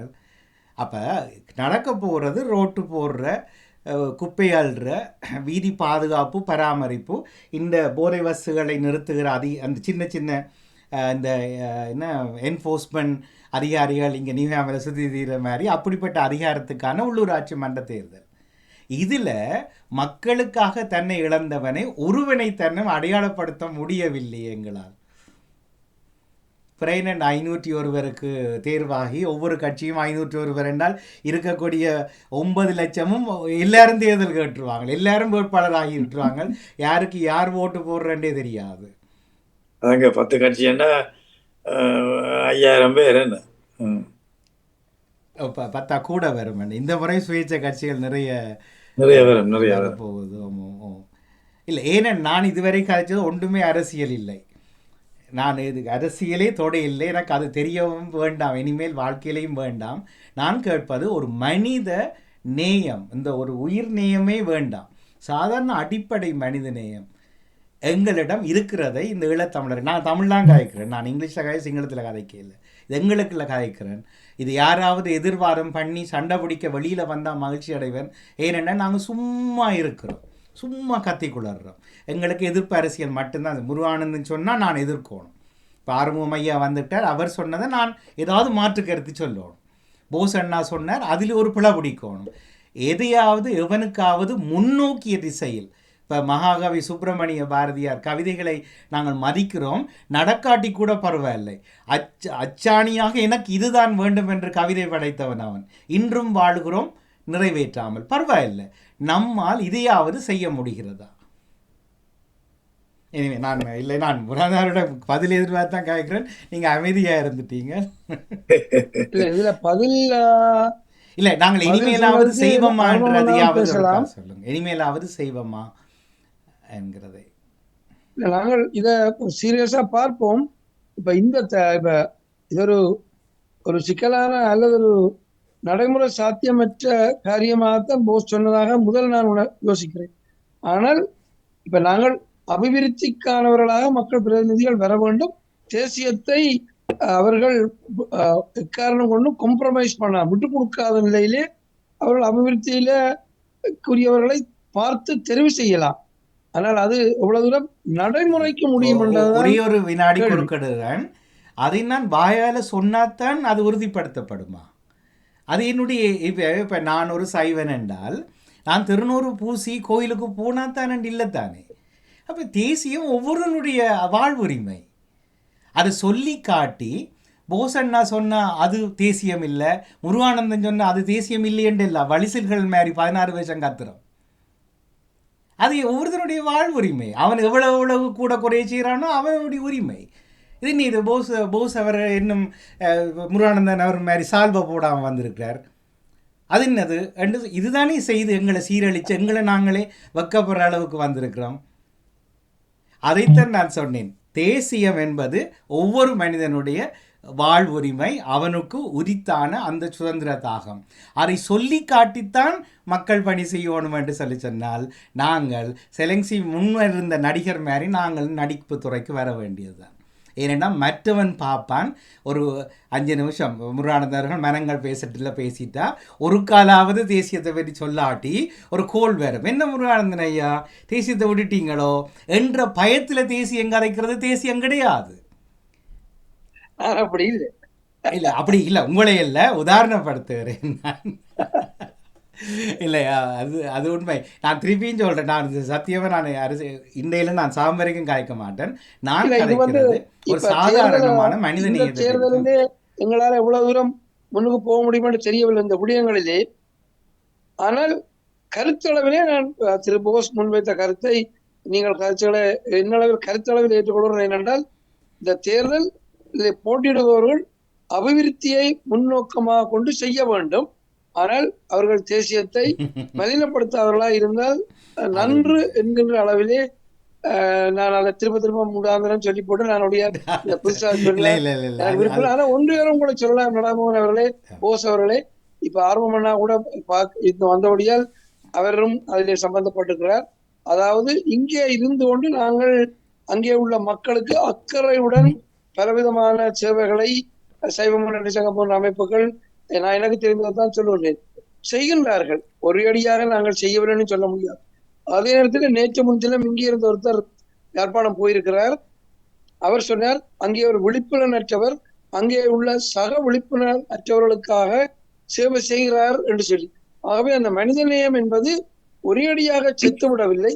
ஆனால் மனிதநேயத்துடன் சேவை ஆற்றுபவர்கள் மிகவும் குறைவாக இருக்கிறார்கள் என்பது கவலைக்குரிய விஷயம். நன்றி, வணக்கம். நன்றி, வணக்கம். நாங்கள் இதை ஒரு முறை தலைப்பாக்குங்கள். பலரை இங்கு வியாழக்கிழமை 2 பெரும் நிகழ்ச்சிகளில் நேர்காண்பதுண்டு. இற்ற வரைக்கும் நான் கேட்டது, பணத்தை விட்டுட்டு புலம்பெயர் உறவுகளிடம் நீங்கள் எதிர்பார்ப்பது என்ன? பிறகு சொல்கிறோம் என்ற பதில் தான் வந்தது. பணத்தை விட்டுட்டு புலம்பெயர்ந்த உறவுகளிடம் நீங்கள் இன்றைக்கு என்ன எதிர்பார்க்குறீங்கள்? ஒன்றுமில்லை. அதுக்கு பிறகுதான் நான் ஒரு புதிய தமிழை உருவாக்கினேன். தமிழ் அல்ல, புதிய வார்த்தை. பணம் விஷம். புலம்பெயர்ந்த மக்களது பணம், இலங்கை மக்களுக்கு விஷம். 400 அமைப்புகள் ஐரோப்பாவிலிருந்து மட்டும் நாம் அறிய எல்லாட்ட பேரும் இருக்குது. இலங்கையின் வடமாகாணத்துக்கு தொண்டை செய்து கொண்டிருக்கிறார்கள் கடந்த 16 வருஷமாக. சில அமைப்புகள் 30 வருஷமாக கூட செய்யணும். அங்கேயோ 9 லட்சம் பேர் தான் இருக்கணும். இந்த 400 அமைப்பு இங்கேண்டா கனடா ஆஸ்திரேலியாவை கூட்டி பார்த்தால் நீங்கள் வடிவாக யோசிக்கலாம். கனடா எங்களை விட 4 மடங்கு பெரிய அளவான தேசமும் மக்களும். இவ்வளவு பேர் கொடுக்கிறது. அங்கு தினகரன் பத்திரிகை கருணை பாலம் என்ற ஒரு திட்டத்தை அமுல்படுத்துகிறது. கிட்டத்தட்ட இந்த 400ல் ஒரு 150 அமைப்புகள் கருணை பாலத்துக்கு தான் காசு கொடுக்குறார்கள். என்ன கொடுக்குறார்கள்?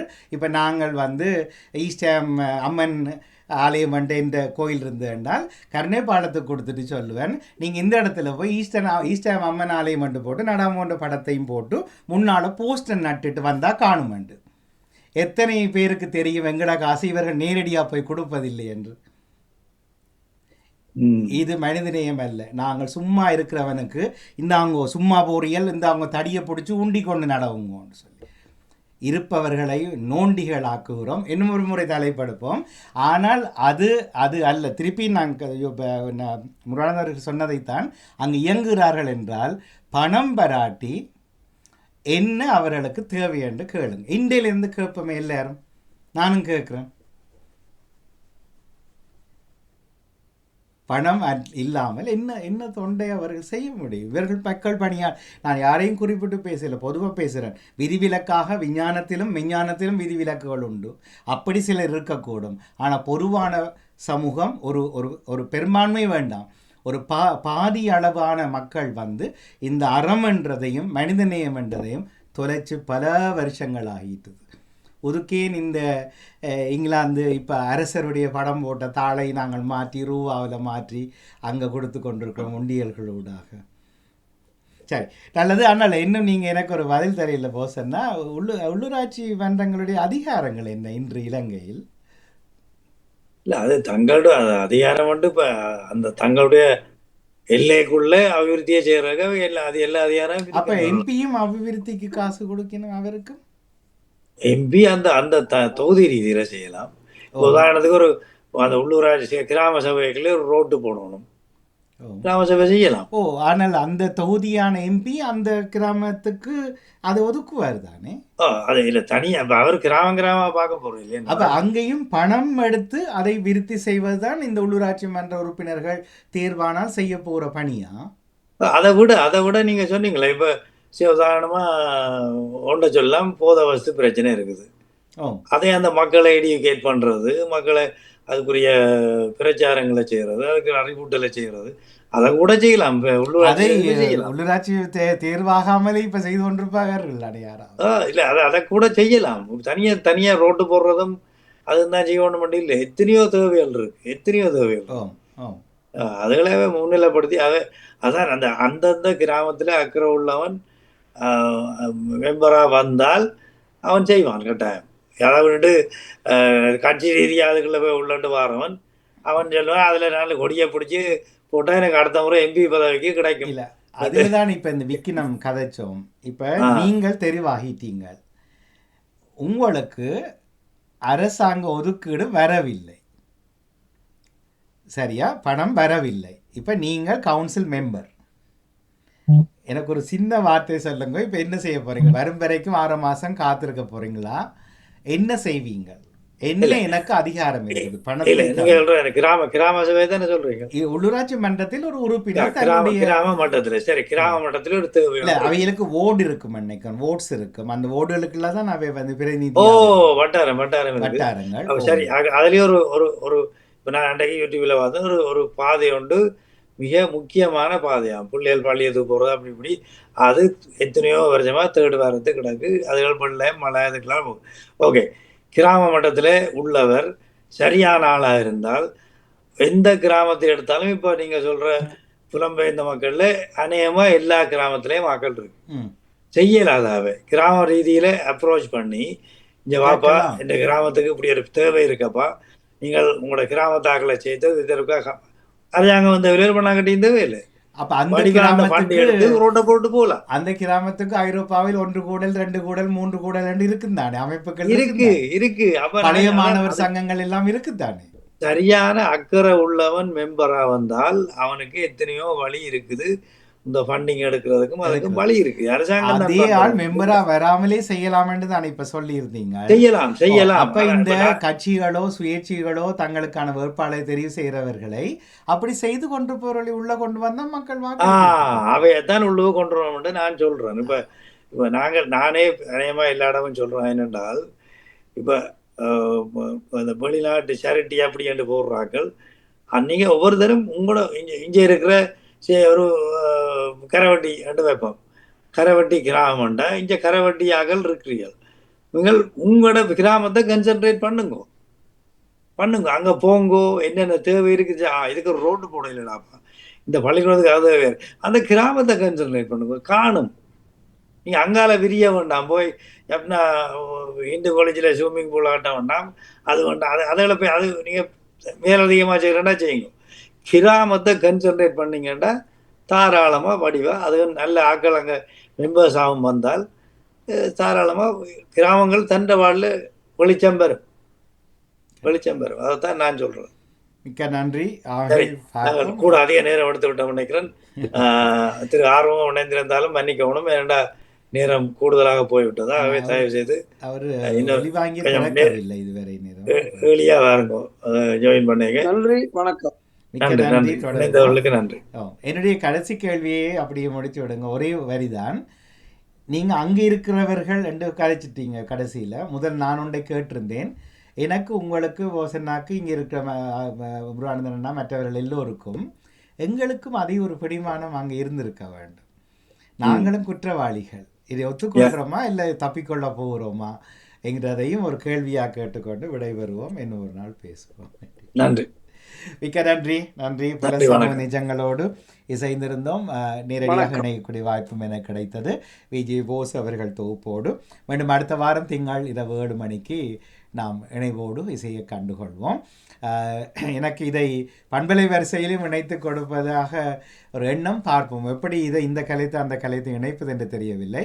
இந்த வெள்ளிக்கிழமை சந்திப்பில் தீர்மானம் வந்தால் நாங்கள் அதை செய்வோம். ஆனால் பேச்சாளர்களுக்கு 30 வினாடிகள் தான் பேச கொடுக்குற ஒரு சட்டத்தை கொண்டு வந்தால் தான் பண்பலையில் என்ற 25 நிமிடம் தான் ஒரு நிகழ்ச்சி. ஆகவே வர்த்தக வானொலியில் அதை செய்ய முடியுமா என்று பார்ப்போம். மிக்க மகிழ்ச்சி. நன்றி, வணக்கம்.